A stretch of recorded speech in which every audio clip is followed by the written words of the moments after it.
Bienvenidos todos a nuestra presentación. Me toca a 15 días de asumir, darme este tremendo lujazo.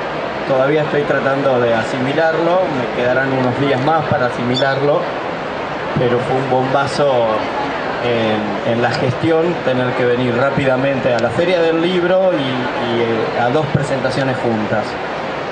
En esto quiero reconocer el trabajo de la directora anterior, que ha estado codo a codo con la autora en este proyecto.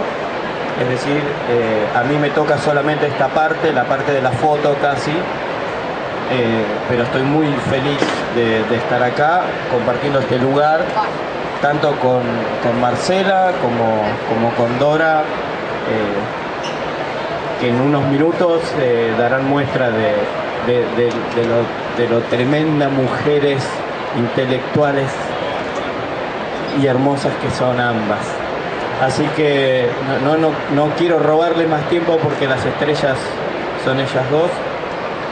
Así que nada más que agradecer de parte de la editorial de la Universidad Nacional del Sur, en nombre de sus autoridades, agradecerles a ustedes que vinieron a hacernos el aguante, agradecer a la autora que confió su material para la edición y obviamente agradecerle a Dora por su generosidad en esta presentación. Y también agradecer a la gente de REUN y de la LUA que nos ha dado este espacio también para que podamos hacer la presentación. Así que las dejo con las estrellas de la noche. Muchas gracias. Bueno, ¿qué tal? ¿Cómo les va? Y aplausos para Guillermo, por favor, que además hizo la tutoría encomiable de traerme casi del suburbio hasta acá. Bueno, muchas gracias, Guillermo. Mira, gracias a Marcela.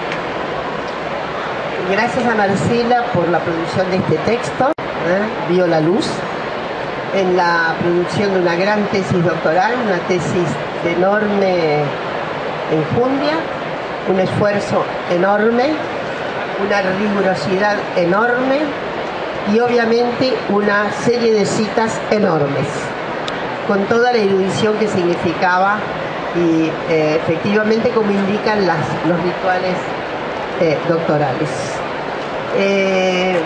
Recuerdo que ella me pidió estas palabras de bienvenida al texto y nada más bello que finalmente la magmatización como libro. Un texto que se convierte en libro es un acontecimiento y lo es en general, quiero decirle, para el cóncavo ya muy profundo de la historia de las mujeres, de las relaciones de género en la Argentina, que me gustaría subrayar, está entre las líneas de mayor gigantismo dentro de América Latina. América Latina tiene hoy una tradición de historia de las mujeres, de historia de las relaciones de géneros en pluralidades diversas, etcétera, etcétera. Me gustaría decirles que hacia el 2018, cuando todavía yo era directora del CONICET, hice una pequeña un balance de las contribuciones que estaba habiendo en materia de producción, en materia de proyectos de investigación que tenían que ver con mujeres, condiciones de las diferencias de sexogenéricas, sexualidades disidentes, diversidades y demás en el 2018. Y ya estaba dando casi 220 proyectos de investigación. Este era un salto cuántico. Pensemos que allá, retomada la democracia, unos años pasados, en el CONICET por primera vez había 3 proyectos de investigación relacionados con la historia de las mujeres. Historia y filosofía fueron 2 marcas ya muy importantes en la ruta que seguiría la Academia Argentina. Historia hoy es la disciplina donde más alta concurrencia hay, y me animo a decir de altísima calidad, de una historiografía referida al género, a las relaciones de género, a la historia de las mujeres, en fin, a todo esto. Marcela hizo una contribución formidable y voy a volver ya detenidamente un poco sobre su texto, pero me gustaría también celebrar el hecho de que, bueno, estamos en un patio común universitario y que hoy día en todas las universidades del país, en casi todas, me animo a decir que faltaría alguna que otra por ahí, en todas, casi todas, más del, creo que cerca del 92% de estas universidades tiene una altísima especialización en materia de género. O tiene institutos, o tiene centros. Las organizaciones nuestras universitarias que menos tienen son programas, pero en casi todas ya hay verdaderas instituciones, formidables instituciones dedicadas a concentrar, a vehiculizar, a difundir, a entusiasmar y por supuesto a hacer soporte de estos análisis que tiene a las mujeres como protagonistas. Y vamos a este texto. ¿Por qué es difícil el texto de Marcela? Es muy difícil porque ella va a encontrar mujeres rarísimas. Va a encontrar un puñado de 50 mujeres, alrededor de 50, que se van a dedicar a tareas no aptas para el sexo, porque en realidad no solamente no eran las actividades rutinarias para el sexo femenino, sino no eran tampoco aptas, perdón, por alguna salvedad. Las cosas se pusieron peores para las mujeres en el transcurso finalmente del siglo XIX. En esta bisagra que ella toma, que es finales del siglo XVIII, donde está por desaparecer el nuevo régimen, hay ahí una coyuntura particular. Por un lado, lo que Marcela nos muestra muy bien son los repertorios jurídicos relativos a la cohibición que tienen las mujeres para estas tareas. ¿Cuáles? Tareas de comercio, tareas de empresarias, tareas que tienen a cargo nada menos que llevar adelante iniciativas mercantiles, comerciales, algunas más densas, otras menos, pero que son en un repertorio largo. No falta nada en el repertorio, los rubros mercantiles al frente de los cuales están las mujeres. Ciertamente el dispositivo de las viejas leyes hispánicas, todavía estábamos con la pragmática real y demás, había inhibiciones, pero las inhibiciones se tornaron muchísimo más tórridas para las mujeres después, justamente cuando termina el periodo que analiza Marcela. ¿Por qué? Porque hacia inicios del siglo XIX, va a aparecer una convención mucho más dolorosa y dura de repatriarcalización del sistema jurídico y de la organización societal. Porque va a aparecer en 1804 nada menos que el Código Bonaparte. El Código Bonaparte es un código completo. Si en este momento tenemos ya una situación de cohibición, no de prohibición, el marido tiene que autorizar el trabajo en el nuevo código esta situación se extiende a toda y cualquier otra actividad. En el Código Civil napoleónico de 1804 no era el único código que determinó la significativa secundaridad de las mujeres en la vida civil. Las mujeres fueron determinadas por estos códigos civiles como incapaces, relativas incapaces. Es decir, tenía un estatuto desde el punto de vista jurídico casi inferior a la niñez, porque la niñez podía tener un tutor, un tutor que de vez en cuando podía tener alguna franquía. O sea que el análisis, la investigación de Marcela va justamente en esa bisagra final, en donde en nuestro territorio el locus es en la zona portuaria, tanto Buenos Aires como Montevideo, es ese eje en donde se va a situar el análisis de Marcela, pero lo que quiero decirles es que ahí todavía estamos en el pre-periodo revolucionario. Durante la revolución, yo no me quiero extender sobre esto mucho, va a haber como una especie de craquelé, pero sigue la real pragmática, no se anula, se va a anular después, muy entrado el siglo XIX, segunda mitad del siglo XIX. Así que es una norma que va a estar vigente con poco aliento, porque después de pasado 1810, la enorme y gloriosa saga bélica, las guerras civiles, etcétera, etcétera, van a hacer que recién en realidad esas leyes se vayan a sustituir, una podría decir, con la Constitución, pero en realidad se van a sustituir definitivamente con la codificación civil de fines del 19. Pero, entonces el trabajo de Marcela enfoca un último momento del antiguo régimen, y un último momento en el que permite ver que si bien está cohibida la actividad femenina en aquellas tareas que no son propias del sexo, parece ser que no era tan difícil resolver el problema de esa cohibición, porque si el marido autoriza que se esté frente a esa empresa, a ese emprendimiento, no pasa nada. Y parece que no ha habido una serie de litigios respecto de...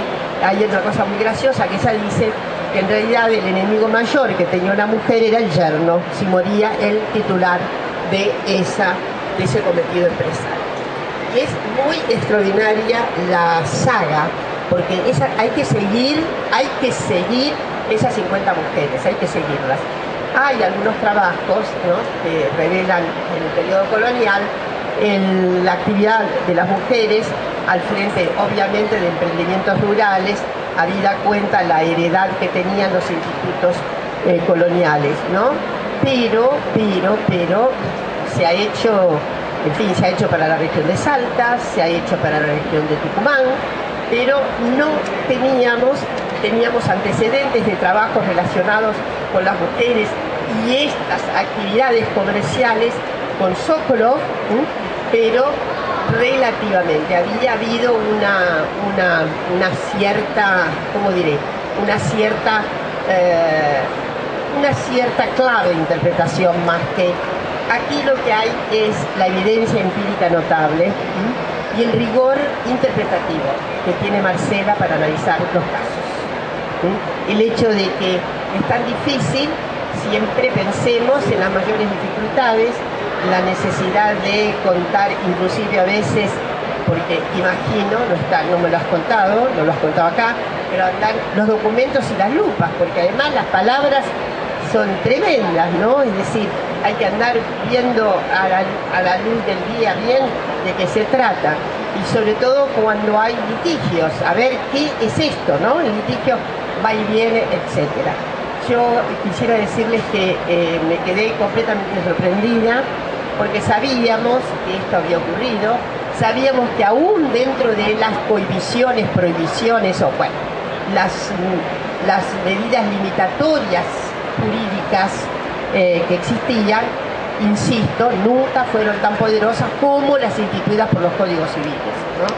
Pero entonces hay que también ponerse yo diría, en algo muy empírico, ¿no? El hecho de trabajar con estas fuentes, la dificultad de encontrar las fuentes, de trabajarlas, etcétera, etcétera.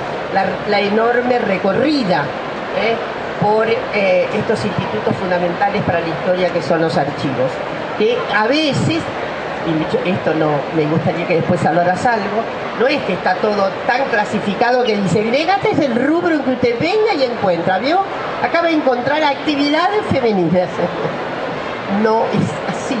Entonces, persistentes en la historiografía de las mujeres, porque no puede ser de otra manera que haya ocurrido lo que, en fin, lo digo con un propósito un poco mitológico, pero muy laico, porque es enorme el trabajo que han tenido que hacer nuestras antesoras, historiadoras mujeres, con relación a encontrar con una lupa.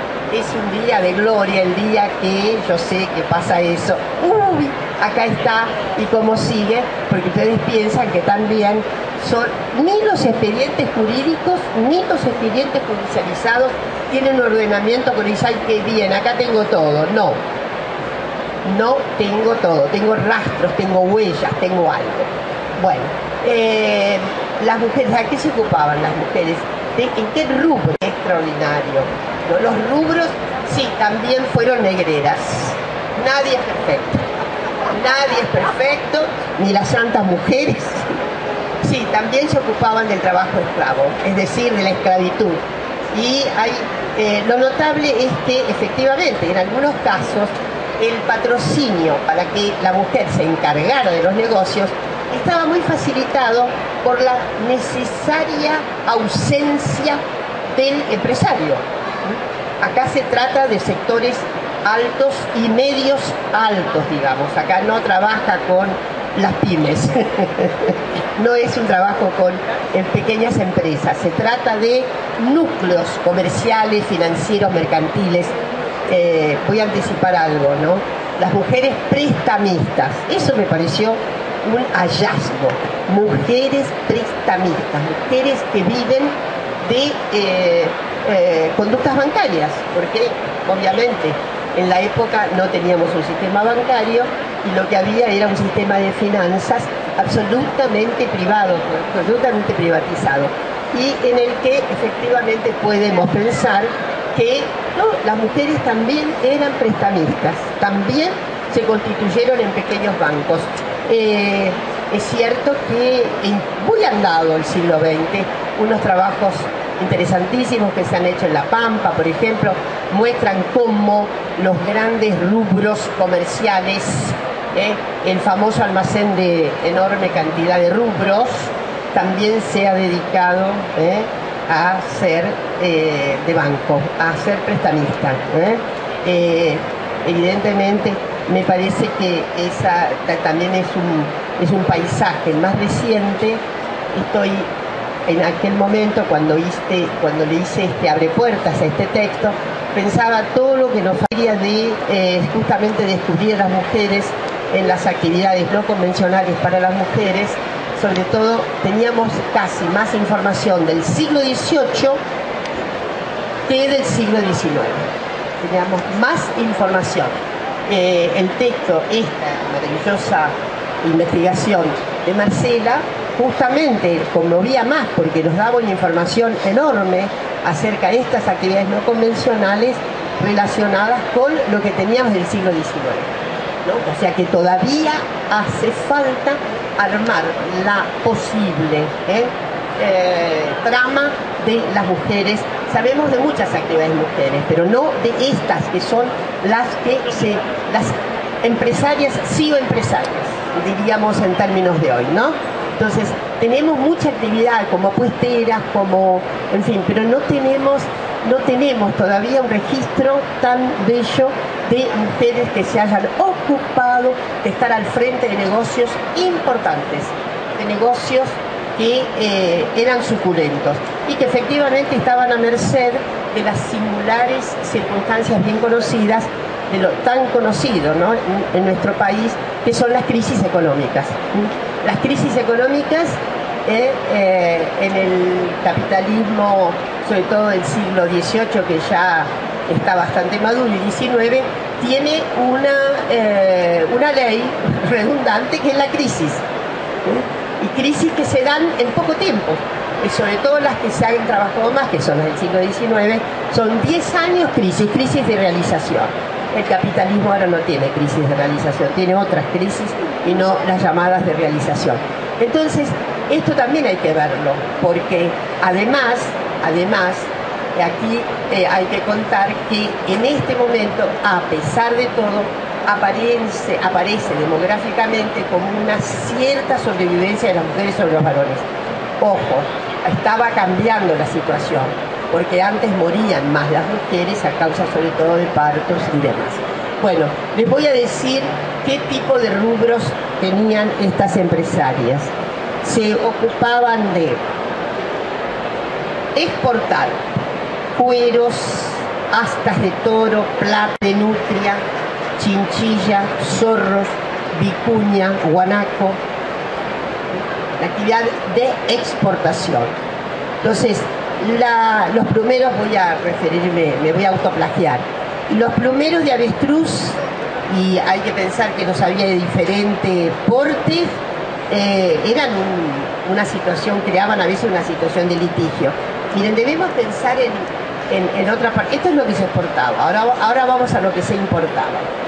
Yo animo a pensar que los rubros de consumo, sobre todo para las clases que estaban con mejor abasto, son rubros que hoy nos llamarían la atención, valiosísimos, ¿no? Por ejemplo, todavía es importante los espejos. Los espejos son una de las cosas más caras. Traer espejos era una situación carísima, ¿no? Las puntillas, el chantilly,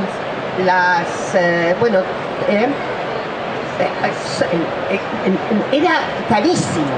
Y les voy a decir, aún en el abastecimiento holgado que tienen las clases a las que pertenecen estas mujeres comerciantes y las que pueden tener estos rubros de consumo que ahora voy a narrar, efectivamente no es de lujuria, no había posibilidad de una clase dominante y lujuriosa, había muchísima precariedad. Por lo tanto, tener un espejo era un signo de altísima alcurnia, etc. Lo mismo que importar bordados y demás. Entonces, en el segmento de las importaciones, la introducción de textiles, pañuelos, gorros, una variedad de ropas que podían estar, lo dice ella, mareadas, ¿saben? Se traían ropas, ¿saben lo que era transitar el Atlántico? Pasaba de todo, por ahí hasta que se inundaba la bodega, ¿no? Y entonces las prendas venían mareadas, muchas de ellas. Ahí imagino que habría saldos y retazos, no sé, pero era de riesgo, ¿no? Era de riesgo, porque además, ojo, en algunos casos también estaban al frente de lo que sería la empresa marítima, ¿sí? Y esto también es importante remarcar, ¿no? Las empresas marítimas que pasaron a estar conducidas por mujeres. Entonces, otros productos de importación. Bueno, y las prendas femeninas carísimas y las ropas obviamente eran de asunto tan suntuario que por otra parte también significaban, eso podemos imaginar, una buena amplitud de la renta posible. Mujeres es mucho más destellante. Lamentablemente el término destellante es casi un contrasentido. Es muchísimo más ominosa esa pobreza. Pero bueno, yo quiero felicitar a Marcela por la persistencia y a la editorial. La editorial, necesitamos que las editoriales universitarias lleven los textos de mayor calificación. Necesitamos que esa textualidad producida justamente en lo interno, en la usina de producción que son las universidades. A propósito de los doctorados han permitido una ampliación de los buenos productos. Los doctorados se extendieron en el área de humanidades recientemente, es cosa casi de la última parte del siglo pasado y en lo que va. Pero por eso las editoriales son un soporte muy importante para que circulen esas producciones internas, desde luego para que también lo hagan la buena producción externa. Pero felicitar a la querida Universidad Nacional del Sur, a la que me digan tantísimos cariños, afectos y entrañables complicidades, y a la casa editora. El sello se ennoblece enormemente con Mujer de Negocios en la Colonia. Les puedo asegurar que más de uno va a quedar con la boca abierta, imaginando y recreando el contexto situacional de esas mujeres que no tenían derechos, que no tenían ciudadanía, pero que efectivamente pudieron ser extraordinarias realizadoras en una actividad que todavía les sigue siendo muy escasa, absolutamente limitada la participación de las mujeres en lo que sería la conducción de sus propias empresas. Digo de paso, las mujeres pierden, la última frase, las mujeres pierden patrimonio y lo pierden de una manera, no porque, lo pierden de buena fe. En el área rural es muy común que las mujeres le vendan al hermano la parte de campo. Es muy común. Y también en la ciudad, podemos, todavía no tenemos una investigación sobre eso, había que hacerla, el vaciamiento de patrimonio por parte de las mujeres, que también en una pequeña empresa o en una gran empresa muere el padre, etcétera, muere el arquitecto de la empresa, y en general si hay una mujer o un varón hijo, es muy corriente que ella le venda la parte al hermano, todo de buena fe, pero eso lo que quiere decir es que necesitamos un reempinamiento formidable de las mujeres, que quiero decirles por último, las mujeres servimos para toda y cualquier actividad, inclusive para ser estas felices protagonistas de grandes hazañas económicas. Bueno, muchas gracias, Marcela. Para hablar realmente y está tan promocionado el libro ya que ya me voy. Bueno, en Mujer de Negocios es un libro que habla de la problemática de las mujeres y el trabajo, una problemática que sigue siendo actual, como bien decía Dora, pero en este caso, bueno, son mujeres que se mueven, como decía ella, entre fines del siglo XVIII y comienzos del XIX, en actividades muy específicas, actividades que tienen que ver, o sea, que son mercantiles, financieras y aún navieras, es decir, vinculado al tráfico ultramarino. En realidad, esto tiene que ver con un contexto. O sea, ¿por qué hablamos de mujeres de los sectores medios y altos? En realidad es una época donde estos eran reinos, el Río de la Plata, ¿no es cierto? Estas eran reinos, en una zona de reinos dependiente de la península ibérica, llegan los Borbones y lo que pretenden hacer cuando llegan al poder es controlar más el área atlántica, precisamente porque merodeaban franceses, ingleses y se llevaban las riquezas histícolas. Entonces, en ese sentido es que se crea el Virreinato del Río de la Plata en 1776 y se da una ley de comercio que favoreció la actividad mercantil. Al favorecer la actividad mercantil, quienes ascienden rápidamente van a ser aquellos grupos que se ligan a las actividades de comercialización. Las pobres siempre trabajaron, así que bueno, mi tema era trabajar con esas mujeres. ¿Qué habían hecho esas mujeres? ¿Cuál había sido el papel de esas mujeres? ¿Cómo se concebía el trabajo entonces si esas mujeres trabajaban? ¿Qué hacían? ¿Cuánto valía su trabajo? Es decir, había numerosas preguntas. Y las preguntas sobre estas mujeres también me interesaban porque en realidad lo que se había escrito era fundamentalmente de mujeres a partir de la segunda mitad del siglo XIX, vinculado a la construcción del Estado-Nación. Entonces, en ese sentido, ahí empiezan a aparecer mujeres que servían para el Estado-Nación, pero en la etapa anterior no se había escrito casi sobre las mujeres, no se las había ubicado. El texto que cita Dora de Sokolov es un trabajo sobre comerciantes. Se empieza a escribir sobre comerciantes, sobre economía, pero no se había hablado de las mujeres. Y yo decía, mi mamá era comerciante, era porque ahora está en vuelo cósmico, pobre, pero yo decía, ¿dónde estaban esas mujeres? O sea, las mujeres siempre hemos trabajado.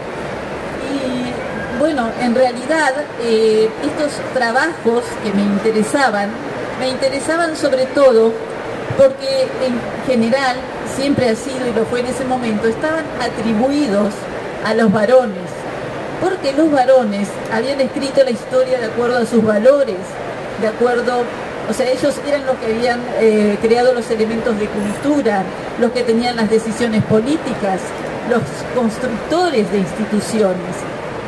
Y en ese sentido, y tiene que ver esto, se asociaba, o sea, el varón era la autoridad doméstica de la familia, que tenía a su vez la producción de la riqueza, pero en realidad yo estaba persuadida de que la riqueza en realidad no estaba montada sobre individuos, sino sobre la casa, y eso es lo que quería mostrar.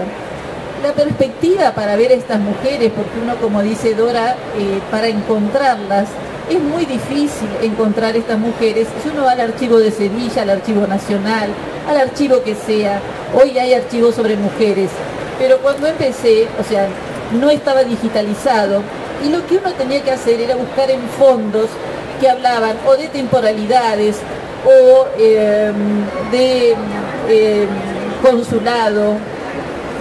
O sea, eran fondos que no decían nada acerca de lo que había dentro.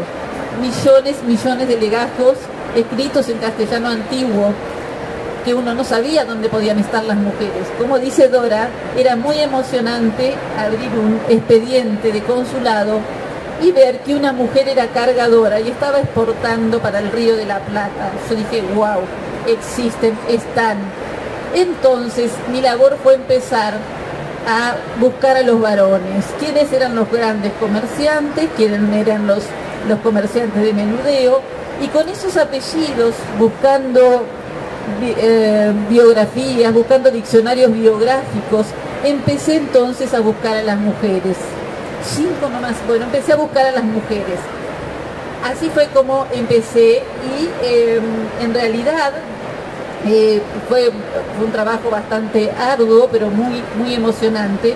Además de las 50 mujeres que mencionan la actividad mercantil, Dora, hay unas 90 y tantos mujeres prestamistas, mujeres que prestaban no solo a sus vecinas, o sea, no solo que prestaban por solidaridad, sino mujeres que también prestaban a las instituciones como la iglesia y al consulado, porque hay que decirlo, que cuando había una guerra y se necesitaba de las colonias un aporte, se pedía al consulado de comerciantes, que era lo que tenían más dividendos, y allí entonces iban las mujeres, como una Bernarda Lezica y tantas otras, a poner su dinero, por supuesto a interés, porque tontas no eran, o sea, ponían su dinero a interés, y muchas veces pasaba que ni sus hijos, recuperaban esos dineros. Es decir, ahí había una intencionalidad también política, o sea, eso puede leerse en clave política también. El tema de que no se hubieran encontrado estos documentos, que tantos historiadores hubieran estudiado sobre economía y sobre comerciantes y no se hubieran encontrado, probablemente es que se leía en clave masculina, pero estas mujeres estaban, como les decía Dora, comerciantes de lo que se imaginen. También traían azogue. La corona monopolizaba el azogue porque si había azogue se sabía cómo salía la plata y la cantidad de plata que salía del territorio. Entonces había mujeres que tenían embarcaciones y traían elementos de ferretería, lo que se imaginen. O sea, no solamente traían telas traían lo que se imaginen. Esclavos también. La esclavatura era un tema ancestral. Yo había visto muchos años antes, en el 1700, pero bastante antes, un trabajo de Elena Studer que había justamente mujeres esclavistas, unas 30 mujeres, pero no ponía las fuentes. Entonces eso para un historiador es tremendo, porque no las podía buscar. Pero en realidad encontré algunas de ellas, incluso maridos que decían, si no está mi mujer para recibir los esclavos, no hay quien venda mejor en el interior del virreinato, porque ella sabe qué piezas elegir. Digo piezas porque así se consideraba entonces la esclavitud, lamentablemente. También dije mujeres prestamistas. Estas mujeres prestaban grandes cantidades de dinero. Y acá es muy importante recordar que ellas tenían también patrimonio. Muchas de estas mujeres se habían beneficiado con la dote, ¿no es cierto?, y las arras del marido, pero el marido unía arras y dote y con eso invertía. Y a veces esta mujer no recuperaba más eso que no era ganancial, su dote era su dote. En este caso, en este libro van a ver que hay muchos litigios que tienen que ver con eso, con recuperar el patrimonio que le era propio, o el que quería justamente manejarle un yerno, ¿sí? La yernocracia de la que se habla en Cádiz, justamente porque había mujeres muy avesadas. Estamos hablando de casadas y de viudas, y eso es muy interesante por lo que dije al principio. La producción de la riqueza no era del varón solamente, era de la casa, y la casa es la unidad política tradicional que da lugar a la corte, es el centro, es el espacio político por excelencia. Estas mujeres hacían política y hacían economía, se movían con estrategias personales, estrategias que a veces aprovechaban los varones, porque sabemos, como decía Dora, las mujeres no siquiera podían contratar estaba prohibido por la legislación, entonces recurrían a una habilitación del marido, y si no estaba el marido porque andaba por el virreinato o por la península, recurrían a un juez, y recurrían a través de representaciones, de peticiones directamente a las autoridades. Eso era lo que se vivía en el antiguo régimen, como lo llamó la modernidad el antiguo régimen, donde había ciertos intersticios de maniobra que les permitían moverse, aún con los condicionamientos que tenían. Los condicionamientos eran de educación, es decir, había asimetrías muy grandes en la educación de las mujeres y los varones. Eran jurídicas, como les decía, no podían contratar, eran consideradas como menores de edad. Se hablaba, el fundamento era su irracionalidad, su labilidad natural, su debilidad intrínseca. Así que bueno, todo esto, ¿por qué lo menciono? Y quiero decir algo más porque ya me queda poco tiempo, me dicen. También había mujeres que tenían barcos, es decir, mujeres que heredaban embarcaciones, mujeres que las vendían y otras que compraban o que le servían a los varones. Había varones funcionarios que no podían comprar, entonces ponían en cabeza de mujer esas embarcaciones. Es decir, que unos y otros usufructuaban de las asimetrías.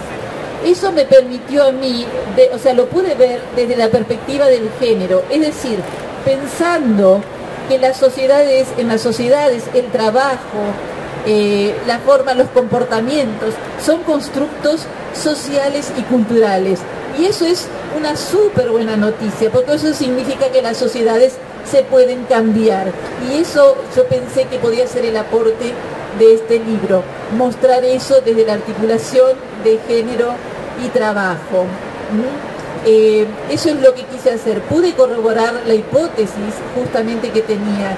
La hipótesis era que más allá de las obligaciones de género, es decir, que una mujer no podía contratar o que no podía tener una educación que no fuera solamente elemental, que tenía que ser informal, fuera de todo eso, mi hipótesis era que más allá de las asimetrías y de las imposiciones u obligaciones de género, en realidad lo que iba a prevalecer o lo que se imponía era la lógica mercantil.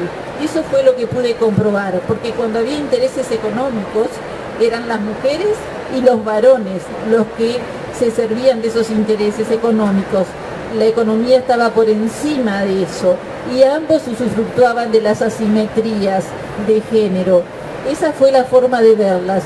Para decir algo más de los documentos, que fueron muchísimos, hay que tejerlos, hay que entrelazarlos, como en las costuras hacen las modistas. Es la única forma, porque uno lo que ve es que una mujer envía un navío, hay que vincularlas entre sí, hay que ver por qué lo hacían, cuál era el valor de lo que hacían.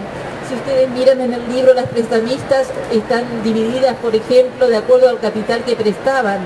Las había de más de 5.000 pesos y prestamistas de muchos capitales. Entonces, eso marcaba, por ejemplo, la capacidad de financiación que tenían estas mujeres.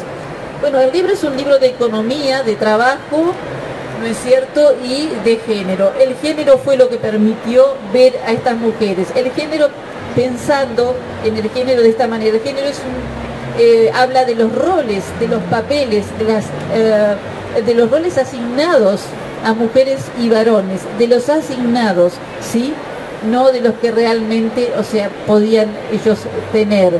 Entonces, ese es el valor de trabajar con una herramienta conceptual como el género, ¿sí? No es la biología, sino son los roles asignados los que dicen esto van a ganar menos o van a ganar más, estas porque son mujeres o esto porque son varones. Creo que ese fue el gran